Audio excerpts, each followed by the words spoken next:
Hello, welcome to Books at the Bottom of the Stairs. My name's Lorene. This video is an extra, so I hope you catch it because most of the time I post on Tuesdays. But Jolene over at Bookworm Adventure Girl and Lindy at Magpie Reads both have a fun Canadian event going on, and they have asked the general public as well as about 10 Canadian booktubers to comment on what are their favorite books since from 2000 to now. And I made an assumption that it was all fiction, but I included a nonfiction book. So I do not have the kind of power where I can, or internet connection right now because I'm still up at the camp, witness the trees, and so I'm just going to have to tell you about them, and then hopefully I have enough power that I can go back in and put the titles in. So I apologize for the lack of technology that's going to support this video. So these are not in any particular order except for the very first one, which is my nonfiction selection.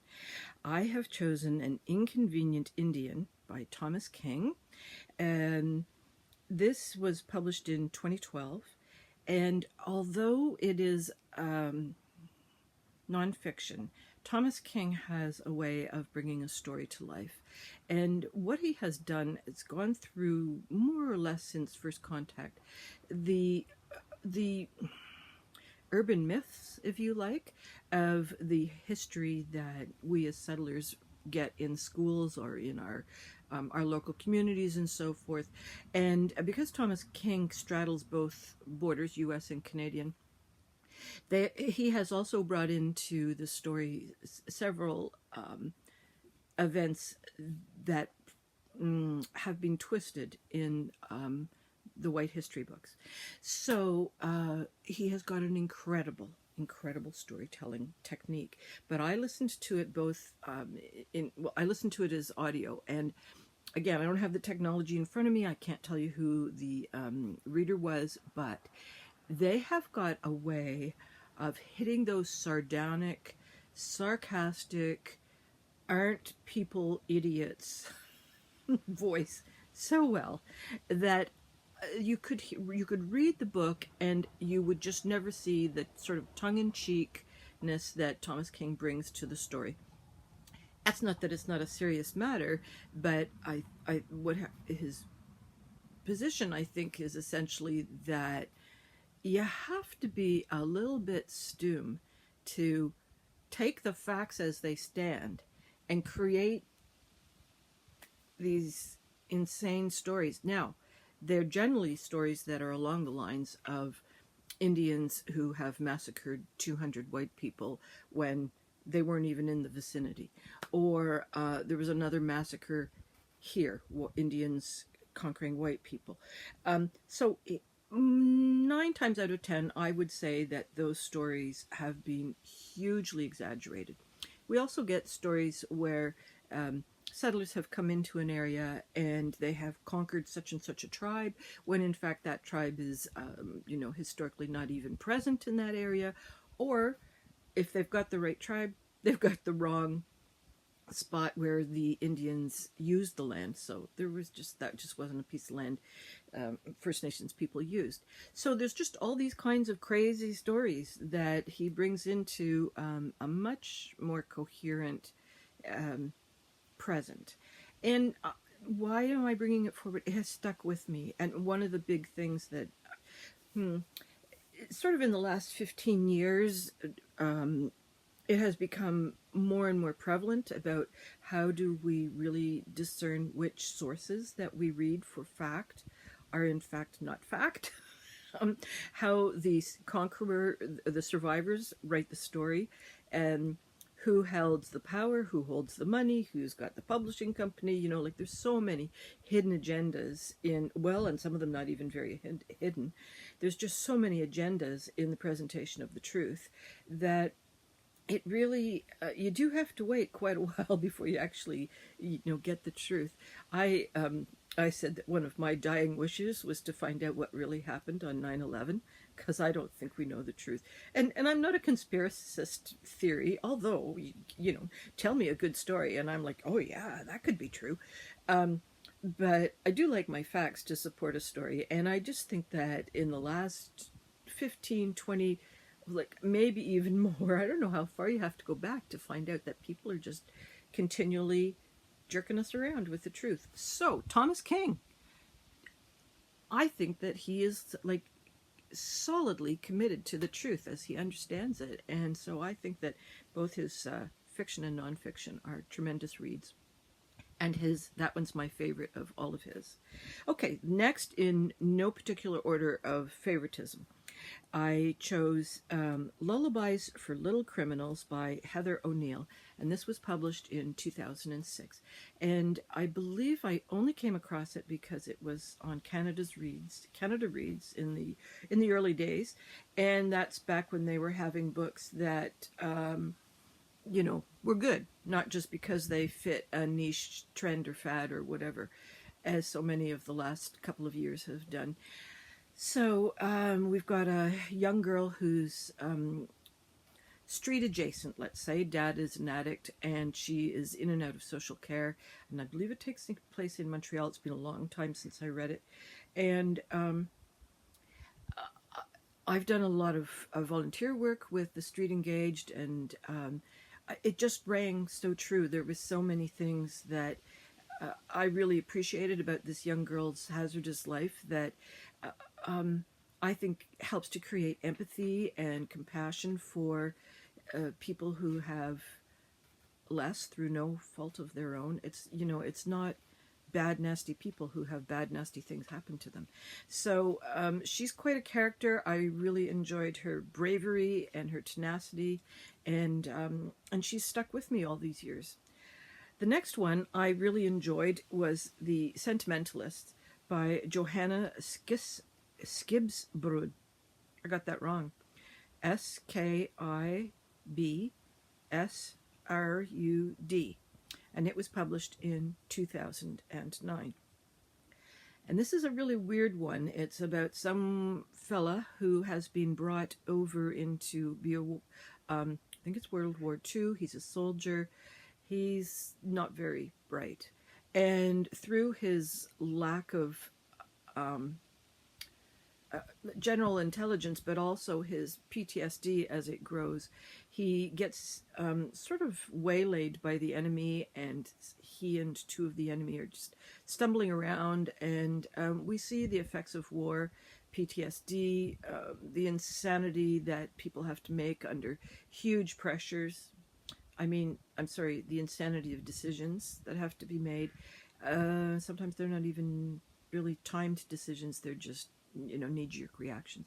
And he takes the role of the fool, and in traditional literature we frequently have a fool in the story, and what the fool allows us to do is he can utter all kinds of inanities that are in fact piercing truths, and doesn't get punished for it because that's their role. And so the fool is quite often an advisor to the king or the queen because they have a vested interest in being observant and knowing what's really going on. So that was one of the reasons why I really enjoyed it, is because we've got this fool who's just bringing to light all these nuances of being battle weary, battle engaged. Okay. The next one I mentioned is actually, I think it was originally marketed for adults, and then because its protagonist is young, I think it slipped down to young adult or middle reader, and I think it's a real shame. And that is The Sweetness at the Bottom of the Pie by Alan Bradley, and it was published in 2009. Alan Bradley is Bradley. Did I tell you who wrote Lullabies for Little Criminals? That was Heather O'Neill. Sorry about that. Heather O'Neill is O''N'. I'm sorry, start again. O''N'. Eill. Sorry about that. Okay, Sweetness at the Bottom of the Pie has, gosh, what's her name? It's a really good name. It's a sort of a Latinish name. I don't have it in front of me. And she is about 10 years old. She's quite a genius when it comes to chemistry. And there is a murder that happens. And she's pretty sure that she can solve it using logic, chemistry, forensic approaches to this. It's all taking place, I'm going to say, sort of 1950s. Her mom has disappeared. She was an agent for the British military and has just disappeared on a mission. And her dad, she's, what, Claudia? No, that's not right. Anyway, she is, mom owns this great big mansion, like vast estate, but there isn't any money to support it. And because she has died, her husband can't actually inherit it. It has to go to, how does it, I think he can inherit it, but he can't pay for it. So this is one of the backstories that's going on, is that what's going to happen to the property. The other part of it is that she has two older sisters who really don't treat her very well. They're just very bitter that she showed up and then mom disappeared. So they blame her for mom's disappearance. There's a housekeeper that's just hilarious. And the house is pretty interesting. It just goes on for miles. And oh man, I keep wanting to say Ursula, but is it Claudia? Anyhow, she explores the grounds in the house and she knows them intimately. And so she's got all this observational information that she brings forward to this mystery solving. And she also knows the village people because she's impetuous and she's precocious, and so she's introduced herself to all sorts. She has no problems telling a lie. So the people in the village, the baker or the innkeeper or so on, like, they treat her a little bit with kid gloves because they never quite know what she's gonna do next. She's not what's the word? She's not irritating. She's not one of those kids that just thinks they're so smart that all the adults are dummies around her. She's not that kind of a personality, but she's quite willing to tell a bit of a whopper if it's going to get her an extra candy or what have you. So these lying skills bring her in good nick to help lie her way through finding out the clues to the mystery. It's a series. It runs maybe 10 books. I think that after the third one, we started to get a little disappointed because some of the really cool secondary characters were disappearing, and these sort of, what would you say, sort of the innocence leaves a little bit. But anyways, the first three books I think are fairly good. All right, 1, 2, 3, 4.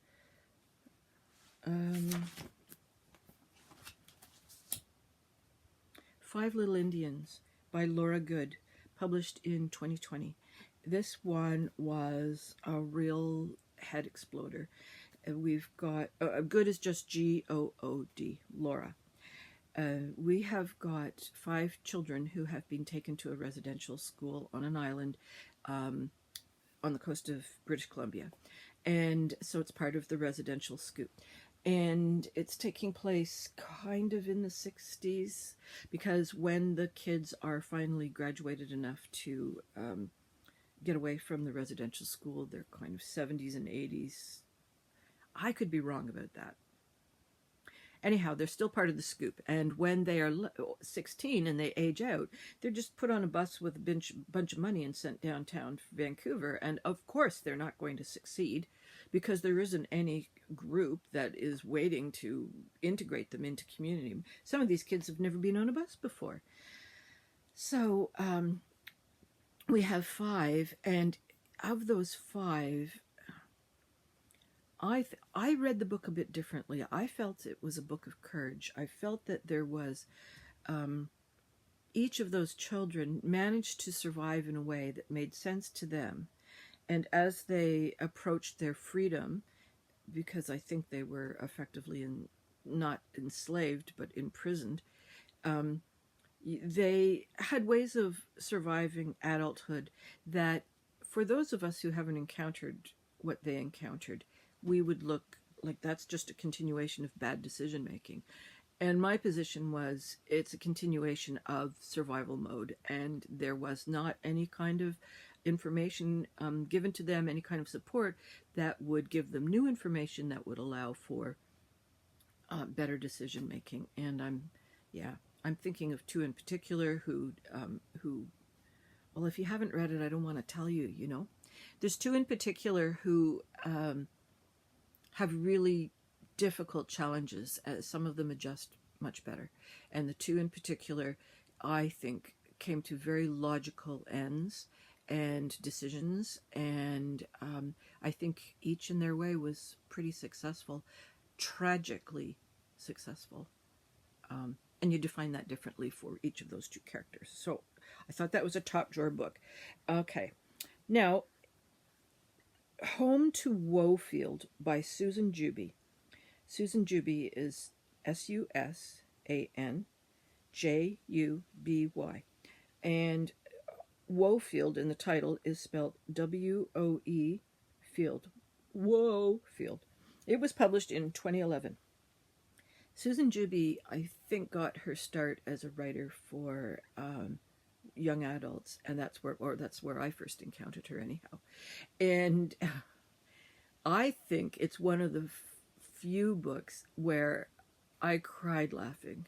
Was I'm sorry, not Home to Wofield, but Alice, I think, was the first of a trilogy that she did for YA. And Alice is homeschooled until she goes to high school, and culture clash.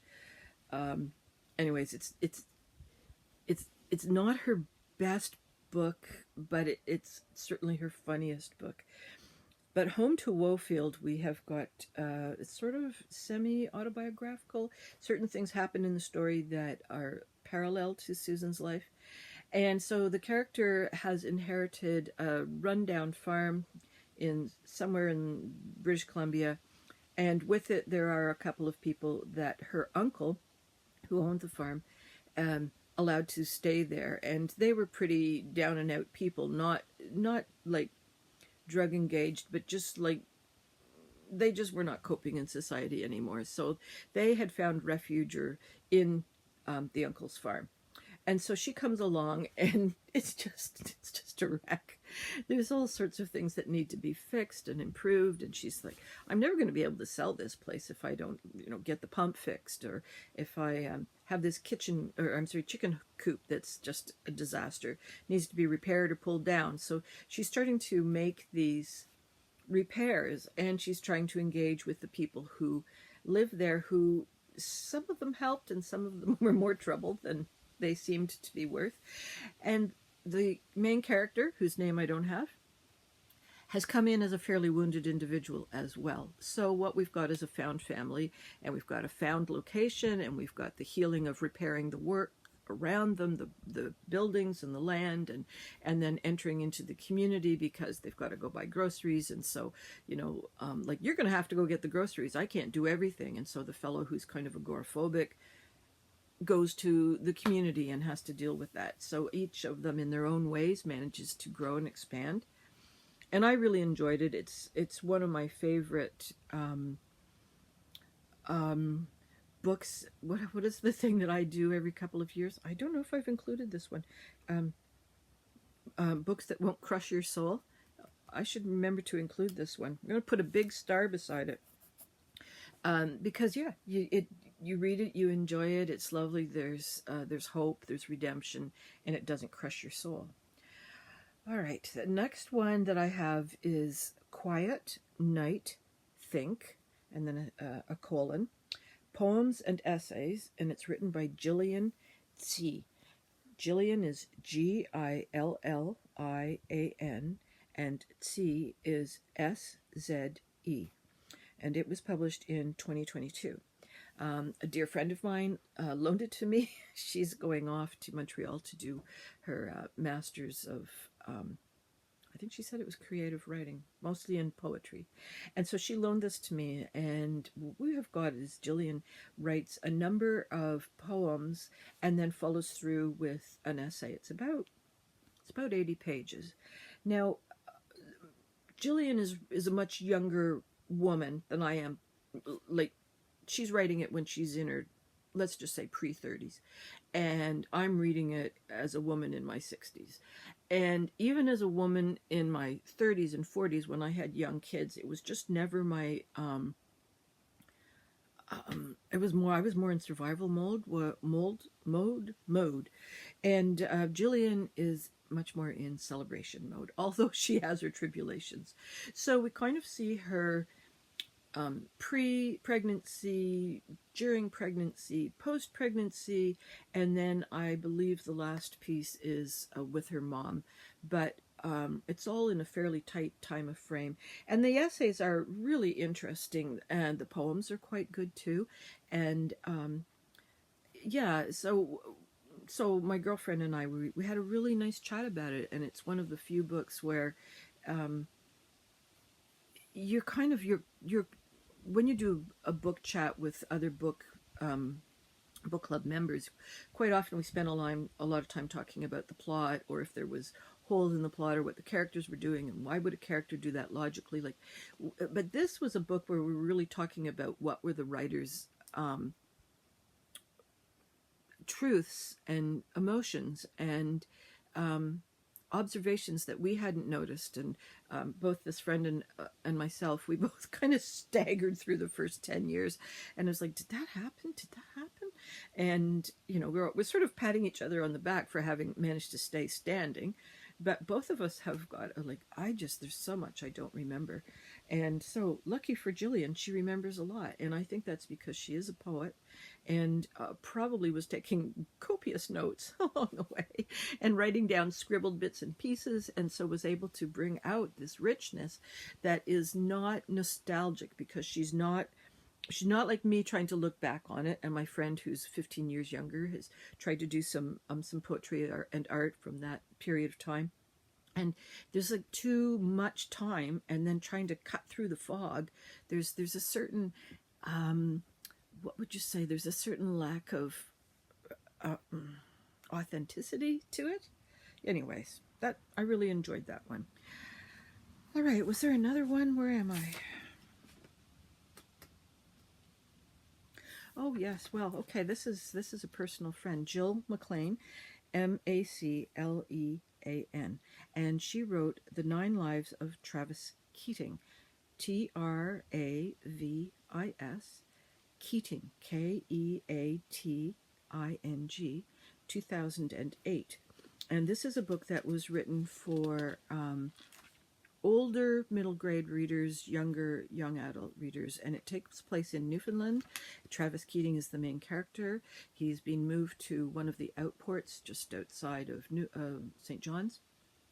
He's going to a school on a bus. He was a hockey kid. He had, arena friends and just schoolmates and so on, but now he's been pulled out of this situation because mom and dad have elected to move to this smaller community. And he encounters a bully. And also he encounters a cat, and I can't remember the cat's name. And there's more than one cat, and there's a barn with cats in it. And so he is trying to figure out what to do with these cats. Most of them he's able to sort out, but there's one cat who is persistently avoiding his food, or attempts at, bringing him to safety and so on. So we're dealing with the kid's dislocation. We're dealing with the cats, which are interesting. We're dealing with the man who owns the barn, who's a grumpy old sod.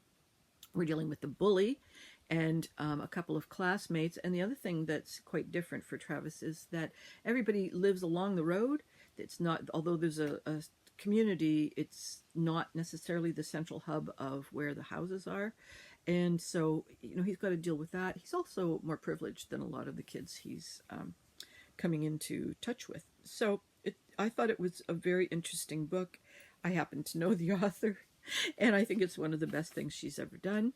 And she's written, is it three or four others for that age group. And she's written an adult book called Arrow's Flight, and she's working on the next one. I liked the adult one. It was pretty good too. Now, I think I'm at 9. No, I have 2 more to go. All right. Lost Garden by Helen Humphreys was published in 2002. This is the first book of Helen Humphreys that I read. I think I read one of her older ones, like in university, or not university, but, in my, I don't know, anyways, I read it earlier and didn't catch on to who it was. It didn't stick with me the way Lost Garden did. And so this one pulled me into the world of Helen Humphreys. It's a gateway book. I would not say it's her best book, but I think it's the best book to encounter Helen Humphreys with. She has other books that I really, really like, and I really struggled as to which one to bring forward. And so I decided to go with this one. It's about a lost garden, and it's about the people who go there and inhabit it. It's about how the garden survives over generations, and it's beautifully written. And Helen Humphreys is a poet as well, and so she brings that kind of nuanced sentence and setting and observation to the whole story. It's really just a beautiful book, and if you like that one, I think you will love pretty much everything else that she's written, both fiction and nonfiction. And my final book, I have to confess, I struggled to get to 10 because I didn't have any documents with me. I have to do everything out of my brain, and then I'd have a very fast moment where I could check my authors and so on, and when things were published. So my last one is Do Not Say We Have Nothing, and it's by Madeleine Tien. So Madeleine is spelled MadeleinE, and Tien is spelled Thien, published in 2016. And I really, really liked it. And I don't remember. Just don't remember. I think it's a mother and daughter who are at odds. Daughter is trying to, establish some independence. Mom has let in to their home 2 refugees. I think the refugees are Korean, but I'm not sure. I don't remember if mom and daughter are Korean. It's all escaped me, except that I adored reading it. So that's the best I can do. I'm sorry about the lack of technology to support this. There were others, but they were pre-2000. And the other thing is, I just didn't keep a list. I have a huge list of books that I've read. They're at home, but I never ever separated out Canadian from others. So even if I was to go through those lists, I'd really be just guessing as to who was Canadian and who wasn't. Anyhow, I'm sorry for that. Thank you, Jolene and Lindy, for doing this. It was really great fun to scrape my brain. And I thank you for having come up with a real knee slapper of a project. Thank you. I hope all your reading dreams and adventures continue to come true, and I will see you next time. Bye-bye for now.